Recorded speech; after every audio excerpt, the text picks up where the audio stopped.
예, 이명박 전 대통령의 검찰 수사에 대해 노무현 전 대통령 죽음에 대한 정치 보복이라고 주장하자 문재인 대통령이 정부에 대한 모욕이자 사법질서 부정이라며 강하게 반박했습니다. 과거 정권과 현 정권이 정면 충돌하는 모습인데 키는 결국 검찰 수사에 달려 있습니다. 한편 국민의당 안철수 대표와 바른정당 유승민 대표가 오늘 통합신당 추진을 공식 선언했습니다. 이 시간 최진봉 성공회대 교수, 김병민 경희대 개건 교수 두 분 모시고 관련 내용들 짚어보도록 하겠습니다. 어서 오십시오. 네, 안녕하세요. 안녕하십니까? 예. 자, 이명박 전 대통령의 어제 긴급 성명 발표가 정치권에 큰 파장을 낳고 있습니다. 이명박 전 대통령의 성명 내용 들어봐야 될 것 같습니다. 단어들 좀 눈여겨보시길 바랍니다. 들려주시죠. 저는 매우 송구스럽고 참담스러운 심정으로 이 자리에 섰습니다. 퇴임 후 지난 5년 동안 저는 4대강 살리기 위한 자원외교, 제1롯데 월드 등 여러 건의 수사가 진행되면서 많은 고통을 받았습니다마는 저와 함께 일했던 많은 공직자들이 권력형 비리가 없었으므로 저는 매우 다행스럽게 생각합니다. 그러나 최근 역사 뒤집기와 보복 정치로 대한민국의 건강이 흔들리는 데 대해 참담함을 느낍니다. 적폐청산이라는 이름으로 진행되고 있는 검찰 수사에 대하여 많은 국민들이 보수를 괴멸시키고 또한 이를 위한 정치 공작이자 노무현 대통령의 죽음에 대한 정치 보복이라고 보고 있습니다. 저와 함께 일했던 이명박 정부 청와대와 공직자들에 대한 최근 검찰 수사는 처음부터 나를 목표로 하는 것이 분명합니다. 지금 수사를 받고 있는 우리 정부의 공직자들은 모두 국가를 위해 헌신한 사람들입니다. 재임 중 일어난 모든 일의 최종 책임은 저에게 있습니다. 더 이상 국가를 위해 헌신한 공직자들을 짜 맞추기식 수사로 괴롭힐 것이 아니라 나에게 물어달라 하는 것이 저의 오늘의 입장입니다. 예, 이명박 전 대통령이 어제 있었던 성명 내용 들으셨습니다. 자, 교수님. 예. 자신을 향한 칼 것, 이제 피부로 좀 느꼈다고 할까요? 위기감이 너무 이제 자기한테 느껴지는 상황이다. 이렇게 보면 될까요? 그렇죠. 네. 김백준 실장이죠. 포함해서 2명이 지금 구속이 된 상태 아니겠습니까? 그게 아마 치명적으로 다가왔을 가능성이 있다고 보여집니다. 김백준 실장 같은 경우는 집사라고 얘기할 만큼 이명박 전 대통령의 가장 측근에서 오랫동안 일을 했던 사람이고 다스 관련된 부분도 일정 부분 알고 있을 가능성이 있고, 예. 그래서 이제 측근 중에 측근이라고 할 수 두 사람이 이제 구속이 되면서 일정 부분 이제 본인을 향한 조사가 압박이 오고 있다는 사실을 깨달았을 거라고 생각이 되고요. 예. 그러다 보니까 결국 이제 이 사안을 정치적 사안, 정치 탄압의 프레임으로 가지고 가려는 의도를 갖고 있다고 봅니다. 왜냐하면 이게 사실은 본인이 죄가 없으면 뭐 그냥 저렇게 얘기할 필요도 없는 거 아니겠어요? 정치적 탄압을 얘기할 이유도 없는 거죠. 만약에 아무런 것도 본인한테 무슨 문제가 될 수 있는 사안이 없다고 하면 정정당당하게 조사받고 예. 조사받아서 무죄로 확정되면 끝나는 거 아니겠습니까? 예. 근데 지금 저렇게 적극적으로 정치 보복이라는 말을 앞세우면서 이렇게 나오는 것은 결국 본인에게 오는 여러 가지 조사의 내용들이 결코 간단치 않다고 하는 판단을 했을 가능성이 있고요. 예. 결국 사법부에 대한 불신 또는 검찰에 대한 불신을 앞세워서 본인에 대한 조사나 본인에 대해 조사에서 나오는 모든 결과들은 진실이 아니라고 하는 쪽으로 프레임을 끌고 가려는 시도를 하는 것이다. 이렇게 예. 볼 수 있겠습니다. 자, 오히려 이제 어제 그 성명이 이 전 대통령이 강하게 반발한 부분, 억울한 부분이 있다. 뭐 그래서 할 수도 있겠지만 오히려 저게 본인한테는 좀 득이 안 될 수도 있다 이런 이야기도 있던데 어떻게 보세요? 그러니까 부메랑이 될 수도 있다는 얘기가 예. 벌써부터 나옵니다. 왜냐하면 여기에 대해서 모든 것들은 나에게 있기 때문에 나를 직접 수사하라고 얘기를 했고요. 검찰이 조사가 진행되는 과정 속에서 추가적인 혐의가 발견되는 대로 그렇다면 이명박 전 대통령을 분명히 수사할 수 있는 거겠죠. 이명박 전 대통령 입장에서는 이걸 이제 정치 보복으로 분명히 규정졌는데요. 아마 그러기 따른 이유들이 존재하는 것 같습니다. 그 전까지 진행됐던 국정원 댓글 문제라든지 군 사이버 사령부에 대한 댓글 문제 등 등으로 인해서 여러 차례 조사가 진행됐지만 그리고 김태효 전 기획관 등에 대한 수사가 진행됐고 또 영장 청구가 됐지만 결국 영장이 발부되진 않았습니다. 하지만 이번에 청와대에서 이명박 전 대통령과 가장 지근거리에 있는 인사들이 구속이 됐고 구속돼서 현재로 언론을 통해 보도되는 상황들을 보건대 이명박 전 대통령과 연결이 돼 있다는 보도들이 나오기 시작하거든요. 따라서 이 부분에 대한 입장을 분명히 밝히지 않게 됐을 경우에는 검찰의 포토라인에 쓰고 난 뒤에 이제 입장을 밝히는 게 조금 더 어색할 수 있기 때문에 예. 아마 선제적으로 이게 정치 보복이라고 이 전 대통령은 규정한 것 같습니다. 예.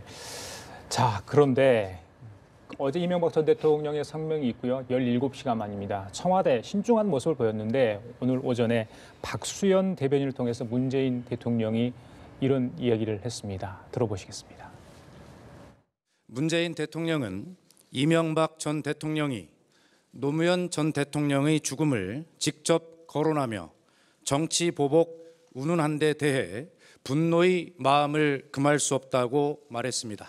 마치 청와대가 정치 보복을 위해 검찰을 움직이는 것처럼 표현을 한 것에 대해 이는 우리 정부에 대한 모욕이며 대한민국 대통령을 역임하신 분으로서 말해서는 안 될 사법 질서에 대한 부정이고 정치 금도를 벗어나는 일이다라고 말했습니다. 예, 교수님 굉장히 짧습니다. 예. 하지만 내용은 강합니다. 그렇죠. 그 박수현 대변인이요. 대통령 입에서 분노라는 단어를 처음 들었다고 그렇죠. 합니다. 예, 네, 어떻게 맞습니다. 들으셨어요? 그러니까 결국 이제 문재인 대통령 입장에서는 이런 거죠. 현 정부가 검찰을 움직여서 마치 읽지도 않은 사실이 있는 것처럼 조작해서 수사를 하고 있는 것처럼 얘기하는 거 아닙니까? 지금 이명박 예. 전 대통령이. 그것도 노무현 전 대통령의 사망에 보복성 조사를 하고 있다. 이렇게 얘기를 한 거에 대해서 분노라고 저는 봐요. 그러니까 문재인 대통령 입장에서는 그거는 자기의 어떤 진실성이나 성실성이나 아니면 뭐 책임성에 대해서 의문을 제기하는 거 아니겠습니까? 마치 현 정부가 검찰을 움직여서 정치적으로 탄압하기 위해서 예전에 독재 정권처럼 수사를 하고 있다라고 얘기를 하면 예. 그렇게 하지 않는 사람 입장에서는 분노할 수밖에 없는 거죠. 그러니까 다른 것보다 저는 문재인 정부가 현재 검찰에게 아무런 영향도 행사하지 않은 상태에서 검찰이 인지한 수사를 하고 있는 건데 거기에 대해서 마치 현 정부가 정치적으로 특정한 목적을 가지고 탄압할 목적으로 하고 있다라고 하는 발언을 한 것에 대한 분노라고 저는 생각해요. 특히 전직 대통령이라면 본인도 대통령을 하셨을 거 아니에요. 그 분이 그런 얘기를 했다는 것 자체에 대해서 문재인 대통령이 저는 분노했다고 보여지고 또 하나는 마치 문재인 대통령이 그러면 지금의 그 문재인 정부가 노무현 전 정부에 대한 어떤 분노를 풀기 위한 것을 적폐청산을 하는 것처럼 비춰질 수 있는 오해를 살 수 있지 않겠습니까? 예. 그런 부분에 대해서 이제 문재인 대통령 입장에서 분노라는 표현을 쓸 만큼의 예. 상당히 격앙된 그런 반응이라는 생각이 듭니다. 지금 이제 정치권 압박에서는 터질 것이 터졌다. 결국 오늘 이제 문재인 대통령 반론으로서 그동안 뭐 시중에 이야기됐던 부분들, 특히 노 전 대통령 죽음과 관련된 부분은 굉장히 민감하고 정치적으로 그래서 어떻게 봐야 될지 확인조차 안 되는 부분도 굉장히 있지 않습니까? 네. 그래서 이 부분을 건드렸기 때문에 문재인 대통령이 가만히 있을 수 있는 상황이 아니었다. 이런 네. 해석이 나옵니다. 그러니까 청와대가 어제까지만 해도 입장을 발표를 하진 않았습니다. 오늘 굉장히 박수현 대변인의 입을 통해서 거의 대독하다시피 하는 문재인 대통령 입장이 나왔는데 강경한 어조로 얘기를 했고요. 예. 아마 문재인 대통령 입장에서는 노무현 전 대통령의 죽음에 대한 부분도 있겠지만 자칫 잘못 이 내용, 그러니까 청와대의 하명을 통해서 검찰의 수사가 진행된다라고 느끼는 부분들이 바로 박근혜 전 대통령과 우병우 전 수석을 통해서 이루어진 국정농단 사건과 다를 바가 없다는 인식을 줄 수 있거든요. 예. 그러니까 이걸 아마 용납할 수 없다는 얘기를 했을 거고요. 예. 하지만 이 부분에 따라서 문재인 대통령이 화를 내고 분노에 따라서 검찰이 움직이게 되면 이게 바로 이명박 전 대통령이 얘기하고 있는 하명 수사가 되기 때문에 그렇게 할 수도 없을 겁니다. 따라서 지금 문무일 검찰총장도 나오는 대로 법에 따라서 조사를 하겠다고 하기 예, 때문에 맞습니다. 지금 이명박 전 대통령에 대한 수사는 결정적으로 현재 구속이 돼 있는 사람들, 특히나 김백준 전 기획관이 실질적인 국정원의 특활비 수수에 따르는데 예. 특활비 수수에 이명박 전 대통령이 어떤 역할을 했을지에 대한 김백준 전 기획관 등에 대한 이 진술이 상당히 중요한 역할을 하지 않을까 생각이 됩니다. 그 이명박 전 대통령이요. 문재인 대통령의 오늘 그런 발언, 분노 발언에 대해서 아무 반응을 하지 말라 이런 지시를 했다고 합니다. 네. 왜 그랬다고 보십니까? 그러니까 여기 대해서 더 한 발 나갈 이유가 없다고 생각했을 거고요. 그러니까 이명박 전 대통령 입장에서는 하고 싶은 얘기를 충분히 다 했다고 저는 생각을 합니다. 예. 그러니까 예를 들어서 정치 보복으로 규정했던 이유 중에 여러 가지 내용들이 있을 건데요. 아마도 과거에 이제 보게 되면은 박원순 제안 문건 때문에 국정원에 문제가 발생했고 그 당시에도 더불어민주당 소속인 박원순 서울시장이 직접 이명박 전 대통령이 연루됐다는 문제가 나오지 않지만 이 전 예. 대통령을 고소를 직접 합니다. 여기 이제 더불어민주당 기초자치단체장들도 같이 고소에 나서게 되죠. 그러니까 이 사실상 혐의들이 발견돼서 이명박 전 대통령을 향해서 검찰의 수사들이 진행되는 것들이 아니라 어찌 보면 정치권의 영역에서 사법의 영역까지 같이 얽혀 있는 부분들이 생기는 거거든요. 그래서 이명박 전 대통령이 아마 바라는 거는 이게 사법적인 영역에서 이루어지고 있는 문제가 아니라 정치권의 영역에서부터 사법으로 들어갔다라는 것들을 규정하고 있는 거기 때문에 아마 지금으로서는 검찰의 수사 단계를 조금 더 면밀히 지켜보지 않을까 생각이 듭니다. 교수님, 어제 이제 이명박 전 대통령이 성명을 보면서 예전에 뭐 지금 이명박 전 대통령도 뭐 그런 상황이라고 하면 상황일 수 있겠죠. 사면초가 상황일 수도 있는데 궁지에 몰린 전직 대통령들이 성명을 하고 그 이후에 안 좋은 모습을 보였거든요. 그 전두환 전 대통령 그렇지 그렇죠. 않습니까? 골목에서 본인의 집 앞에 골목에서 성명을 발표하고 합천으로 내려가서 그 다음 날 바로 구속이 됐었죠. 그런 걸 보면 이런 거잖아요. 성명을 발표하고 질문도 안 받고 간다는 얘기는 본인이 하고 싶은 얘기만 하고 싶은 거예요. 사실은 전두환 전 대통령도 그런 이해가 있었고요. 이명박 전 대통령도 지금 보면 본인이 하고 싶은 말만 하는 거잖아요. 예를 들면 정말 억울하다고 하면 질문도 받고 질문에 대해서 충분히 답변도 하고 이럴 텐데 그런 과정을 거치지 않았다고 하는 것은 결국 본인이 전하고 하는 메시지만 강력하게 전하고 정치적 탄압이라는 프레임을 만들고 그냥 본인은 무대에서 빠지는 거죠. 그러면 결국 이 전직 대통령이 던진 한마디 이 성명 때문에 보수 세력이나 아니면 이명박 전 대통령을 지지하는 세력들은 일정 부분 또 움직일 가능성이 있지 않겠습니까? 아, 그렇게 보세요? 그럴 가능성이 있다고. 근데 많지는 않다고 봐요, 저는. 그러니까 이명박 전 대통령을 지지하는 지금도 사실은 어제 성명 발표하는데도 그 이명박 전 대통령 시절에 수석을 했던 분들이나 장관했던 분이 줄줄이 서 있었잖아요, 거기에. 그러니까 아직도 뭐 많지는 않다고 봐요, 저는. 이명박 전 대통령을 지지하는 사람이 있을 수 있겠죠. 그런 사람들한테 어떤 메시지를 던지고 어찌 보면 또 자유한국당한테도 일정 부분 메시지를 던지는 부분일 수 있어요. 제가 왜 그런 말을 하냐면 보수 괴멸이란 말을 썼어요. 사실 지금 이 수사가 보수 괴멸입니까? 저는 절대로 그렇게 보지 않습니다. 지금 이거는 부정과 비리에 대한 조사를 하는 거지 보수를 없애겠다고 지금 하는 건 아니에요. 그럼에도 불구하고 이 사건을 보수 괴멸이라는 말을 쓴 것은 결국 본인의 탄압이 보수에 대한 탄압이라고 하는 프레임으로 끌고 가야 자유한국당도 이명박 전 대통령을 어떤 지지하는 쪽으로 성명을 낼 가능성이 있지 않겠습니까? 그런 차원을 노렸다고 볼 수 있는데 저는 자유한국당이 물론 지금은 그렇게 표현하지만 깊이 여기에 이명박 전 대통령의 혐의가 계속 드러나는 상황에서도 자유한국당이 이명박 전 대통령을 보호한다? 그건 저는 불가능하다고 보고요. 그거는 맞지도 않습니다. 그래서 보수가 사실은 지금의 박근혜 전 대통령이나 이명박 전 대통령의 잘못된 부분들을 바로잡고 개혁적인 보수의 모습을 보여줘야 살아날 수 있기 때문에 제가 볼 때는 보수의 괴멸이라는 말은 맞지도 않고요. 이런 말을 쓴 것 자체가 이 사안을 사법적인 문제로 보지 않고 정치적 문제로 끌고 가려고 하는 시도라고밖에 볼 수 없는 것이죠. 그 어제 이명박 전 대통령이 성명에 이르기까지 한 어떤 결정적인 계기라 할까요? 이게 아마 이제 특활비 관련 수사 검찰의 수사가 결정적 계기가 되지 않았을까 싶어요. 특히 측근들의 어떤 진술, 그러니까 이명박 전 대통령한테 굉장히 불리한 진술을 쏟아내는 상황. 혹자는 이제 배신이라고까지 이야기를 합니다. 특히 이제 김희중 전 실장이랄지, 굉장히 많이 그런 케이스가 지금 나오고 있지 않습니까? 왜 이명박 전 대통령은 그 측근들한테 저런 이야기를 공격을 지금 어떻게 보면 당하고 있는 상황인데 이런 일이 벌어졌다고 보세요? 그러니까 저는 일단은 여기에 대한 시작은 김주성 기조실장에서 시작된 것이 아닌가. 그 이전에는 사실은 원세훈 원장으로 넘어가게 되겠죠. 그러니까 원세훈 국정원장이 여러 가지 혐의들을 가지고 구속이 돼서 수사를 받고 있는데 국정원 특활비를 비롯한 돈에 대한 손해되기 시작했고 거기에 대해서 여러 가지 조사를 하다 보니까 검찰에서는 이런 얘기가 나옵니다. 그러니까 박근혜 정부 시절의 국정원 특활비처럼 이게 개인이 사적으로 하게 됐을 경우에 여기에 대해서 결국은 추징에 대한 부분까지 가게 된다라면은 이건 단순히 형을 사는 문제랑 또 다른 얘기가 될 수 있거든요. 그 과정 속에서 국정원장 스스로가 한 게 아니라 그 당시에 예산을 담당하게 되는 기조실장의 문제가 있는 건데 지금 이 내용에 대해서 분명하게 진술하고 있는 첫 번째 인물은 김주성 전 기조실장인 거거든요. 그러니까 박근혜 정부로 다시 넘어가서 얘기를 하게 되면은 국정원 특활비에 대해서 거의 대다수의 내용들을 가장 소상히 알고 있고 여기에 대해서 누구에게 어떻게 전달했는가를 얘기하는 게 이현수 전 기조실장입니다. 맞습니다. 그렇게 진술을 하고 나서 결과론적으로는 다른 사람들은 다 처벌이 되지만 이현수 전 기조실장에 대한 처벌은 이루어지지 않는 거거든요. 우리가 흔히 얘기하는 플리바게닝에 대한 얘기들이 나오는 겁니다. 따라서 지금 김주선 전 실장이 실질적인 이명박 전 대통령과의 개인적인 서운함의 관계를 둘째치고 일단은 본인에게 들어온 여러 가지 혐의들에 대해서 일정 부분 모면하고자 하는 심리가 작용되지 않겠는가라는 분석이 하나 존재하고요. 김희중 전 이 부속실장 실장 같은 경우도 측근에게 이제 얼마 전에 문자 메시지를 통해서 나도 살아야겠다라는 메시지를 보냈다는 얘기가 나옵니다.